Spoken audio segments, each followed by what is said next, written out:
साथियों, मैं आनंद भारत स्वागत करता हूं आपके अपने परिवार एग्जामपुर पे। बहुत बहुत आप सबका स्वागत है। जैसा कि आपको पता ही भी, आज जो है 15 जनवरी है और आज क्या है, भारत के कई हिस्सों में यानी कि कल भी हमने मकर संक्रांति मनाई, आज भी है। ये मैप हमने आपको इसीलिए दिखाने का प्रयास किया है। ये मैप से क्लास हम इसीलिए स्टार्ट कर रहे हैं ताकि आप चीजों को समझ पाए। आप देख पा रहे होंगे, ये भारत का जो है पूर्वोत्तर भाग है, ये भारत का पूर्वोत्तर है। जल्दी से कमेंट करके बताइए, भारत के पूर्वोत्तर में कितने राज्य हैं? भारत का अगर ये पूर्वोत्तर है तो इसमें कितने राज्य हैं? पूर्वोत्तर में कुल राज्य कितने हैं? राज्यों की संख्या कितनी है? तो बिल्कुल सही, 8 राज्य है।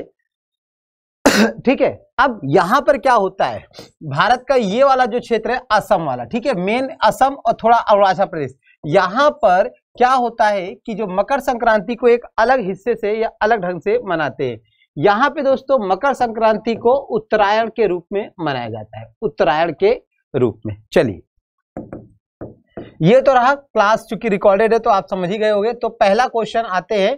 पहला क्वेश्चन आपके सामने है, रविन्द्रनाथ टैगोर ने भारत के राष्ट्रीय गान के अलावा किस और एक देश का राष्ट्रीय गान लिखा है? भाई रविन्द्रनाथ टैगोर आपको पता है, अच्छे से पता है, उन्हें पुरस्कृत किया गया है। किसके लिए पुरस्कृत किया गया है? तो नोबेल भी मिला है गीतांजलि के लिए। बिल्कुल सही, आप लोग समझ रहे हैं।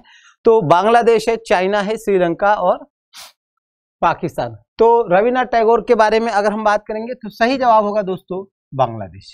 क्या होगा? बांग्लादेश। भारत का लिखा है और बांग्लादेश का लिखा है और इसका नाम है आमार सोनार बांग्ला। क्या नाम है? आमार सोनार बांग्ला। तो बिल्कुल सही है और इसका आंसर दोस्तों ए होता है। क्या होता है? इसका आंसर ए होता है।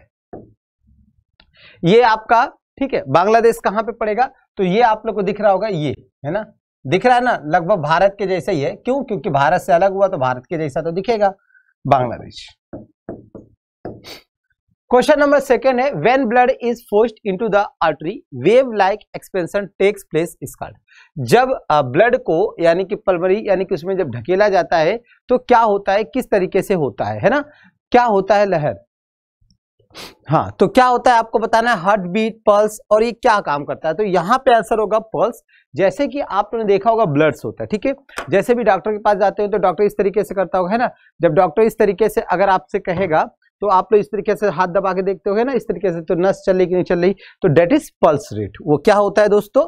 ये आपका पल्स रेट होता है। कौन सा रेट होता है? पल्स रेट होता है। विश्व का सबसे बड़ा नदी द्वीप है ना माजुली, असम के किस जिले में स्थित है? देखिए, आपको ये क्वेश्चन कई बार पूछा जाता है। देखिए, यहां पे अगर हम प्रश्न पूछे तो माजुली द्वीप यानी कि कहां पर है, ये कई बार आप लोग से पूछा जा चुका है। तो ये क्वेश्चन तो सिंपल हो गया कि माजुली द्वीप कहां पर है ना। माजुली द्वीप जो है भारत का जिला भी घोषित हो चुका है। असम का ये 35वां जिला है, असम का 35वां जिला है। सर्बानंद सोनोवाल यहाँ की क्या है, यानी कि आप कैसे विधानसभा विधायक है और सीएम साहब भी है। अब यहां पर आंसर क्या होगा? ये क्वेश्चन अपने आप में थोड़ा सा कठिन है, ज्यादा नहीं, थोड़ा सा कठिन है। अगर हम बात करें तो इस क्वेश्चन का आंसर होगा पातालपुरी। क्या होगा? तो Patalpuri is the right option है। Patalpuri is the right option है। तो पातालपुरी आपका सही जवाब है। फिर आपका है कहां? आपके सामने है माजुली द्वीप जो है दोस्तों, यहां पे ये माजुली द्वीप नजर आ रही, ठीक है ना। तो ये माजुली द्वीप है और ये आपका ऊपर अरुणाचल प्रदेश है और ये आपका असम का भाग है, ये आपका असम का भाग है।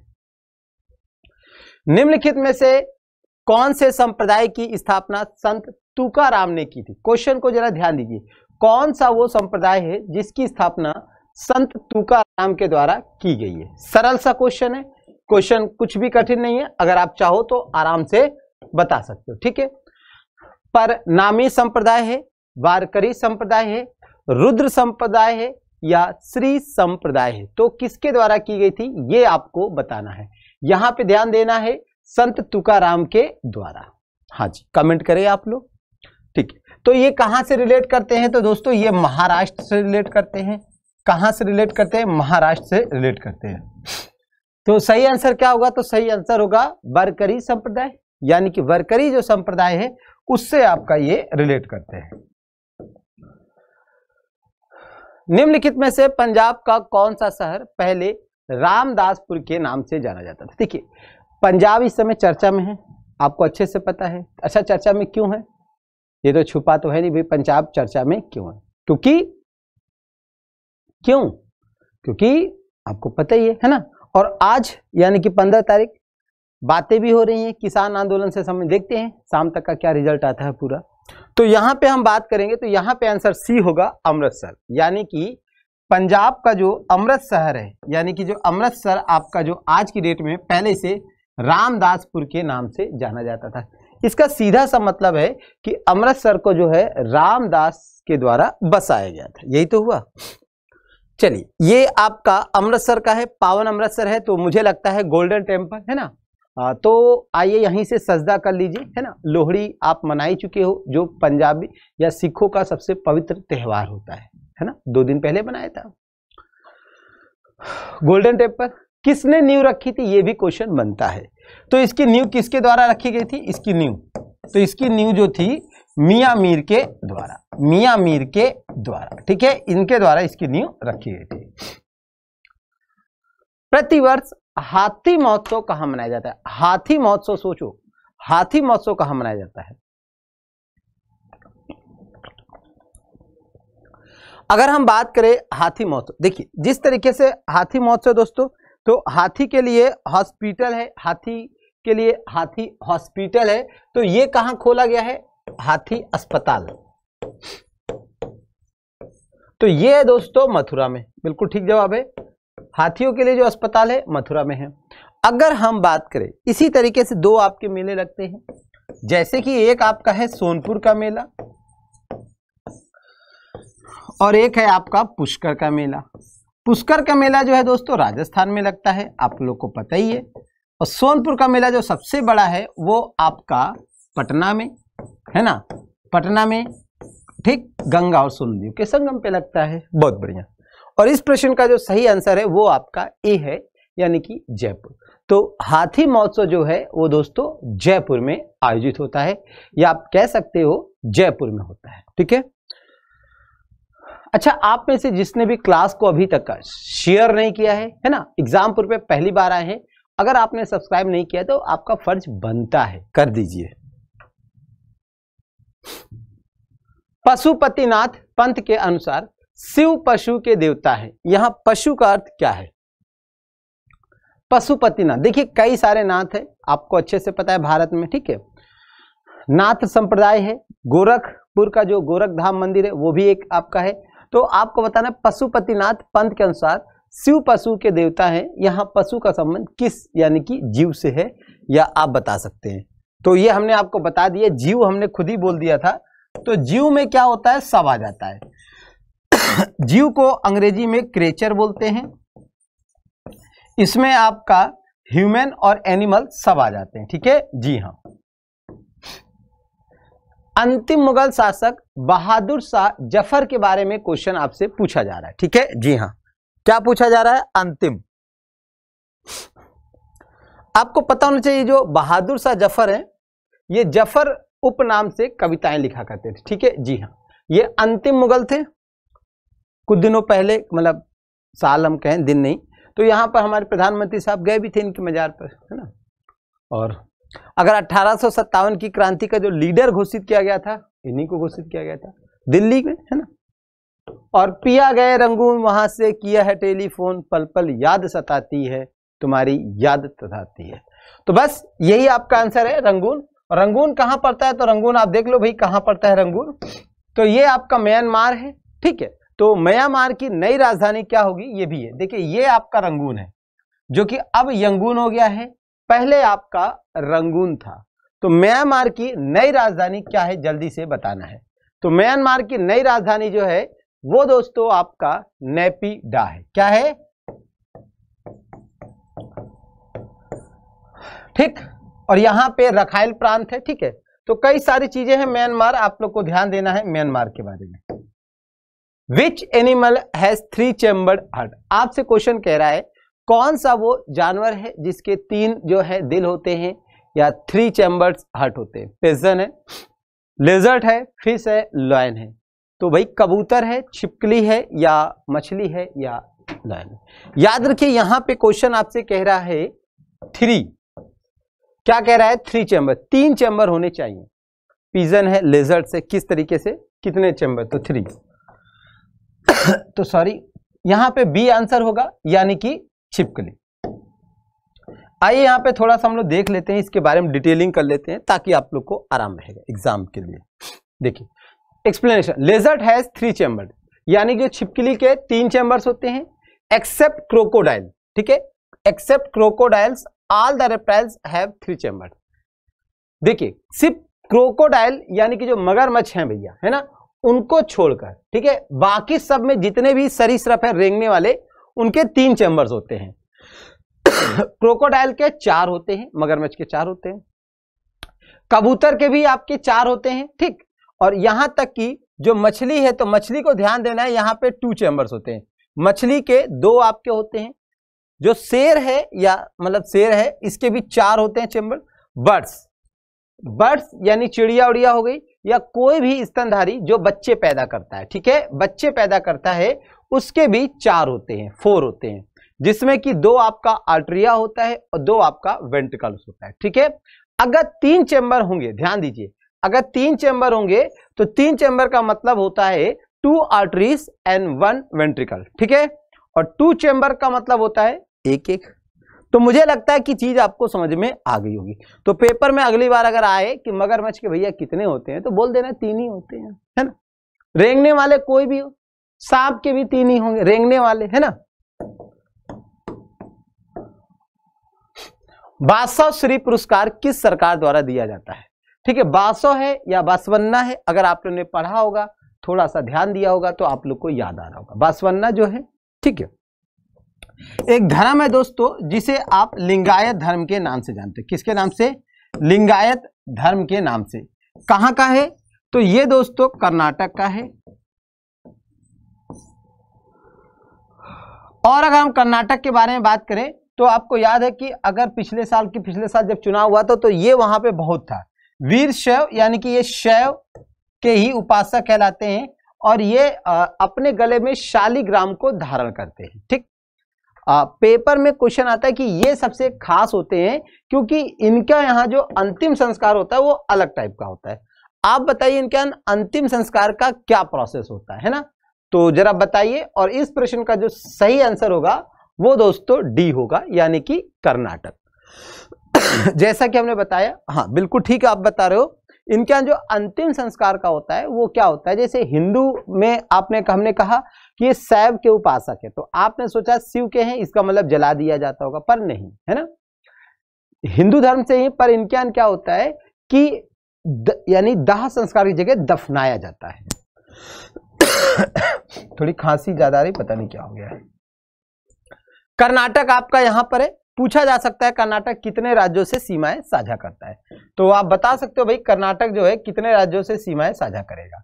तो आप देख सकते हो, एक आपका गोवा है, एक आपका महाराष्ट्र है, एक आपका तेलंगाना है, एक आपका आंध्र प्रदेश है, एक आपका तमिलनाडु है, एक आपका केरल है। 1 2 3 4 5 6, ठीक। तो वेरी वेरी इंपॉर्टेंट, कर्नाटक जो है 6 राज्यों से सीमाएं साझा करता है, ठीक है। अगर आपको नहीं आ रहा है तो फिर से देख लीजिए। पहला आपका महाराष्ट्र पेपर में आपसे पूछा जा सकता है, फिर आपका गोवा, फिर आपका हो जाएगा तेलंगाना, सीधा दिख रहा होगा, फिर आपका आंध्र प्रदेश, फिर आपका तमिलनाडु और फिर आपका केरल। तो ये 6 आपके राज्य हैं, ठीक है, ये 6 राज्य जिससे कर्नाटक की सीमाएं साझा होती हैं।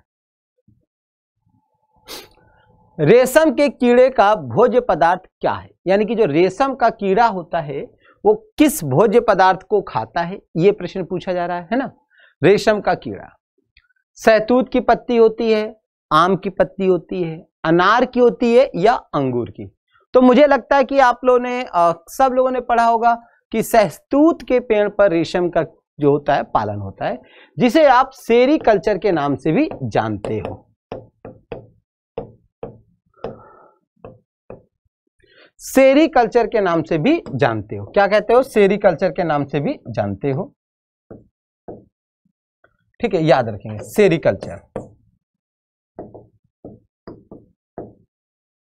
पशुपतिनाथ, शायद ये क्वेश्चन हो गया, मुझे लगा रिपीट कर गया। हाँ जी, हो गया क्वेश्चन।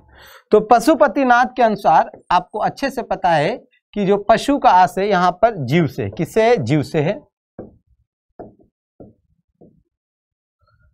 निम्नलिखित में से किस राष्ट्रीय अभयारण्य को हाल ही में इको सेंसिटिव जोन घोषित किया गया है?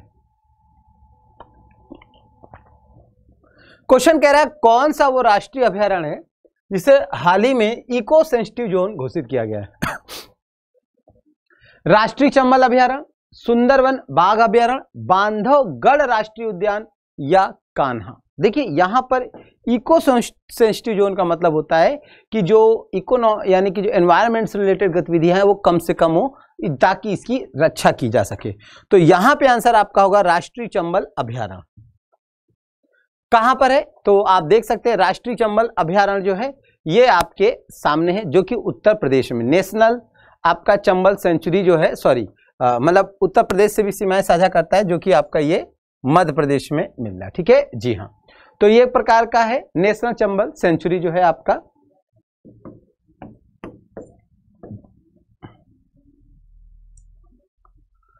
विच of the following in biology is the energy currency of cell, है ना। बायो में किसे एनर्जी जो सेल के नाम से जाना जाता है? कई बार ये क्वेश्चन आ चुका है, मुझे लग रहा है एग्जाम में कई बार आया है। तो इसका आंसर आपका सी होगा, एटीपी, एडेनोसिन ट्राइफॉस्फेट। आइए फुल फॉर्म देखते हैं। क्या है? The process of releasing energy from food is called respiration. ठीक है, the energy is stored in the form of ATP. ATP का मतलब होता है एडेनोसिन ट्राइफॉस्फेट। कई बार फुल फॉर्म आता है, ये आपको पता होना चाहिए। In the body cells, which is used for various purposes like contraction of muscles, conduction of nerve impulses, synthesis of protein, and many other activities related to the functioning of cell. Therefore, ATP is known as the energy currency of cell. तो ATP को क्या कहते हैं? यानी कि energy currency के नाम से भी हम जानते हैं।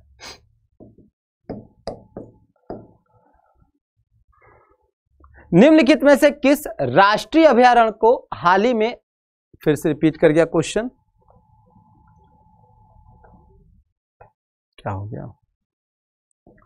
चलो दो तो रिपीट ही कर गए। Transportation of food in plants take place through xylem phloem combination. ठीक है, तो क्या कहलाता है ये आपको बताना है। जाइलम है, फ्लोएम है, यानी कि आपको देखिए अब यहां पे अगर हम लोग बात करें तो इस तरीके से पेड़ होता है। मान लीजिए कोई भी पेड़ है, ठीक है, यहां पे इस तरीके से पाइप होता है, इसके अंदर दो प्रकार के ऊतक होते हैं, सेल्स जिन्हें कहते हैं आप। एक से जो होता है ऊपर से नीचे आता है, एक से नीचे से ऊपर जाता है। देखिए क्या होता है, जैसे कि ये जो होता है इसे हम जाइलम कहते हैं। इससे क्या होता है, जा से जाइलम होता है और जा से जड़ होता है। जा से जाइलम, जा से जड़, जा से जमीन और जा से जल। तो यानी कि जड़, जमीन, जल ये सब नीचे से ऊपर जाता है थ्रू जाइलम। इसी तरीके से फा से होता है फल, फा से फल होता है, और फा से क्या होता है, फ्लोएम, और फा से आप कह सकते हो फूड भी होता है। ठीक है, तो यानी कि जो भोजन वोजन बनता है पत्तियों में पौधे के भिन्न भागों में आता है, दैट इज फ्लोएम। अब इसमें क्वेश्चन का आंसर क्या हो जाएगा, तो यहां पर ट्रांसपोर्टेशन ऑफ फूड की बात कर रहा है। किसकी बात कर रहा है, देखिए यहां किसकी बात कर रहा है, फूड। फा से फल और फा से फ्लोएम, अभी हमने आपको बताया। आइए इसको और ऐसे देख लीजिए। यहां पर एग्जाम में एक क्वेश्चन आता है, यहां पे आप देखिए ये जाइलम है, ये आपका जाइलम है। जाइलम में एक ही काम होता है, सिर्फ वन वे हो, जाइलम में वन वे होता है। जबकि फ्लोएम में अगर हम बात करें तो यहां पे टू वे होता है, आता भी है और जाता भी, दोनों होता है। अगर पेपर में ये क्वेश्चन पूछा जाए कि डबल प्रोसेस हो रहा है, यानी कि आ रहा है जा रहा है, तो आप क्या कहोगे, डेट इज फ्लोएम।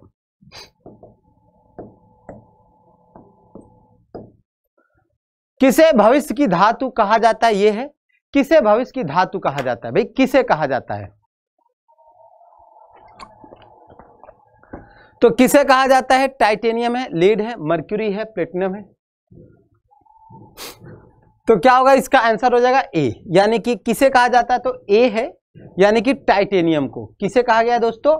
टाइटेनियम को कहा जाता है। संघनन और वाष्पीकरण के बीच संबंध की प्रकृति है, कैसी है आपको बताना है संघनन और वाष्पीकरण के बीच।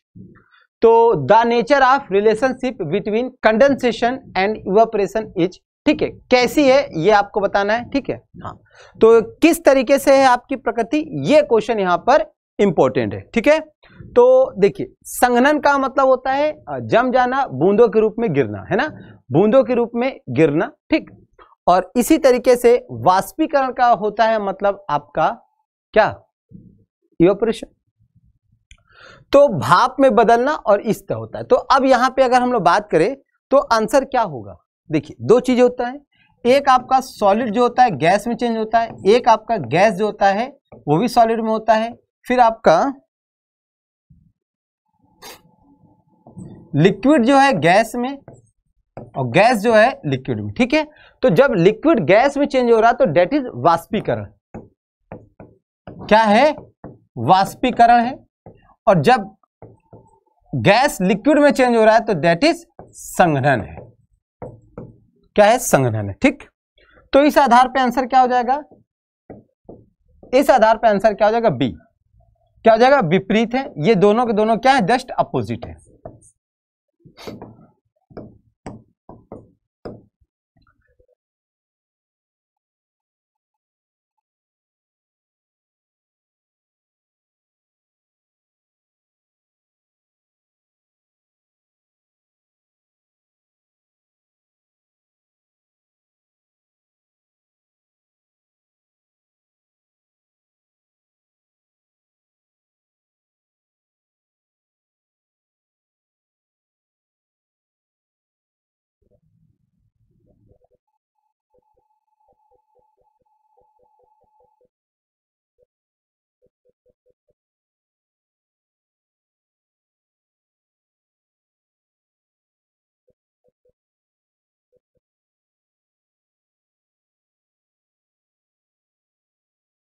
चलिए, अब यहां पे हम लोग बात करें भारतीय संगीत में ख्याल और तराना के संस्थापक कौन माने जाते हैं। देखिए, यहां पे अलग अलग है। तानसेन है आपके, रामतनु पांडे है ना। तानसेन किसके दरबार में थे? तो तानसेन जो थे दोस्तों अकबर के दरबार में थे, ठीक। अमीर खुसरो भी थे आपको, है ना। तानसेन को यानी कि उपाधि दी गई थी, क्या दी गई थी? उपाधि।